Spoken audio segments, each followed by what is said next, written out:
师父要讲一个在《聊斋志异》记载的一个公案，内容在说有一个姓张的人呢，突然间死了。随着鬼差去见阎罗王，阎罗王查阅他的生死簿，发现糟糕，抓错人了。于是命令鬼差把张某送回阳世。张某就跟着鬼差出来了，私下求鬼差带领他参观一下阴间地府。鬼差就引导他参观了九泉之下各个关押鬼魂的地方，像刀山啊、剑树啊，一一指点给他看。最后到了一个地方，他看见了一个出家人被绳子穿透大腿，倒挂在那个地方，哀嚎痛哭啊，仿佛要死了一般。他近前一看，原来是他的兄长啊！张某又是惊讶又是哀伤，就问这个僧人犯了什么样的罪，要受这样的惩罚呢？鬼差就回答说，这个出家僧人四处去要钱，其实是为了满足自己赌博饮酒这种欲望，所以在这个地方要这样惩罚他。想要脱离这样的惩罚，需要他自己好好的忏悔才行啊！张某醒来以后啊，怀疑兄长可能已经死了。那个时候他的兄长就住在新福寺，于是张某就前往探视他的兄长。刚进门就听见了呼嚎痛哭的声音，到了室内，看见兄长的大腿之间生了一个疮，疮上流脓又出血，溃烂不堪啊，双足倒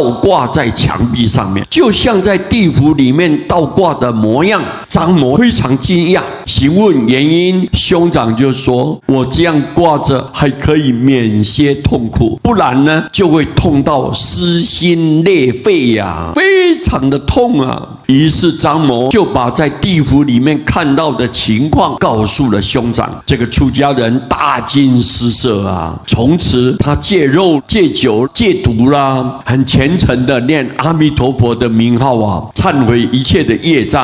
半年以后，这个出家人的身体就慢慢的痊愈了，成为一个非常有戒恨的出家人。各位，作恶的人常常这样自我安慰啊，地狱鬼神都是不可折磨、无法确定的东西，所以不可信。如此一来呢，作恶也就不那么害怕了。可是他们却不知道，人在阳世光天化日之下所受到的灾祸，正是鬼神在惩罚人的罪恶，这难道不可怕吗？这个公案让人想到张某的兄长得到了现世的报应，还有改过的机会哦。而那些轻慢佛法的人、谤佛谤法、迫害修行人的人呢，今世虽然名声赫赫啊，金钱名利无一不足，最后的下场却是非常可怕的。等待他们的就是无尽地狱苦报的煎熬啊！我们在世间所做的坏事都要偿还。